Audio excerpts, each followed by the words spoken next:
ఈరోజు కార్తీక పౌర్ణమి. ప్రతి మాసంలో వచ్చేటువంటి పౌర్ణమి కన్నా ఈ కార్తీక పౌర్ణమికి ఎంతో విశిష్టత ఉందని చెప్తారు. ఏమిటా విశిష్టత? పౌర్ణిమ ఒక మాసంలో తప్పనిసరిగా వచ్చేటటువంటి తిథి, పూర్ణ తిథి. ఈ పౌర్ణిమ చైత్ర, వైశాఖ, జ్యేష్ఠ, ఆషాఢ, శ్రావణాదులలో ఇలా 12 నెలలలో కూడా కనిపించేటటువంటి నేపథ్యంలో కార్తీక పౌర్ణిమ శరత్ పౌర్ణిమగా ప్రసిద్ధం. ఆశ్వీజ కార్తీక మాసాలు శరద్ ఋతువుకు సంబంధించిన మాసాలు అవుతున్నాయి. ఆశ్వీజ పౌర్ణమి నాడు అమ్మవారిని పూర్ణిమ సంబంధంగా నవరాత్రి విధి విధానాలలో 15 రోజులలో ప్రత్యేకంగా విశేషంగా పౌర్ణిమ, ఆశ్వీజ పౌర్ణిమ నాడు ఆరాధన చేయడం ఒక సంప్రదాయం. అది గోప్యమైన సంప్రదాయాలలో అది ఒకటి. అలాగే సర్వే సర్వులకు అందరం కూడా ఆ ఆరాధనకు సంబంధించిన ప్రత్యక్షానుభవాన్ని పొందే నిమిత్తమై ఈ శరద్ ఋతువులోని 2వ భాగంలో ఉన్న కార్తీక మాసంలో పౌర్ణిమ నాడు అమ్మను ఆరాధించాలి. ఇది 2వ సంప్రదాయం.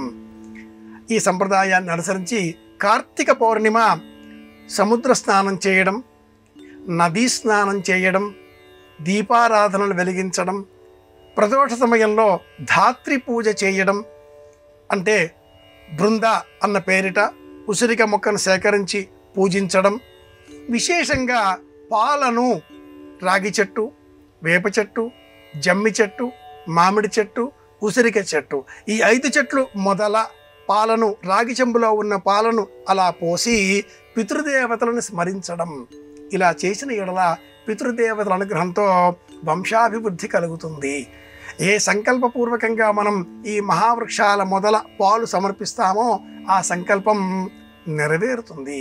కొన్ని ప్రాంతీయ ఆచారాలకు లోబడి కార్తీక పౌర్ణిమ నాడు ఉపవాస వ్రతాన్ని పాటించి సూర్యాస్తమయం అయిన తదుపరి ఇంటిలో మహాలక్ష్మిని పూజించి అమ్మవారికి ప్రీతికరంగా పాలు, తీపి పదార్థాలు నివేదనగా సమర్పించి ఇల్లాలు ఉపవాస వ్రతాన్ని కొనసాగిస్తుంది. ఇలా చేయడంలో కూడా అంతరార్థం కుటుంబ శ్రేయస్సు కోరి ఉండడం.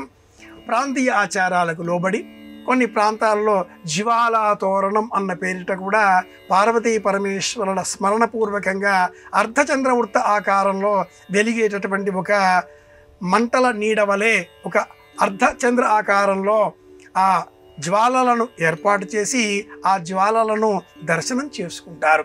పార్వతీ పరమేశ్వరులు ఏ విధంగా అన్యోన్యంగా ఒకరుగా జీవించారో, వాక్కు అర్థం వలె ఉన్నారో, అలాగే భార్యాభర్తల మధ్య అనుబంధం పెరగాలి, విశ్వాసాలు పెరగాలి, భేదాభిప్రాయాలు తొలగిపోవాలి అనే సంకల్పంతో కార్తీక పౌర్ణిమ నాడు ఇల్లాలు అలాగే యజమాని ఇరువురు కలిసి శివారాధన చేయాలి.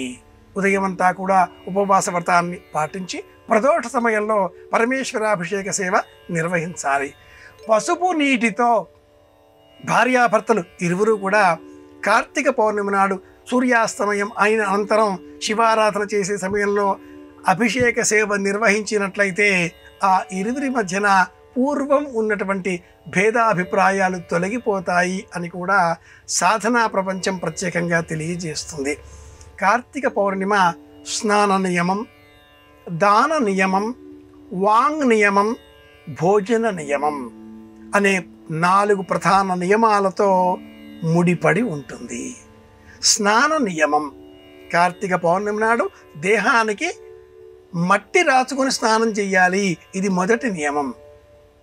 దాన నియమం, కార్తీక పౌర్ణమి నాడు తప్పనిసరిగా ఏదో ఒక వస్తువు, పదార్థము, దినుసు, ధనము దానంగా ఇవ్వాలి.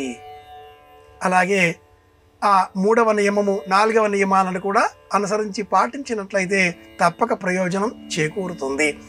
భోజన నియమంలో కూడా సత్వ పదార్థాలను స్వీకరించడం ప్రధానమైన ఉపనియమంగా మనం గుర్తించాలి.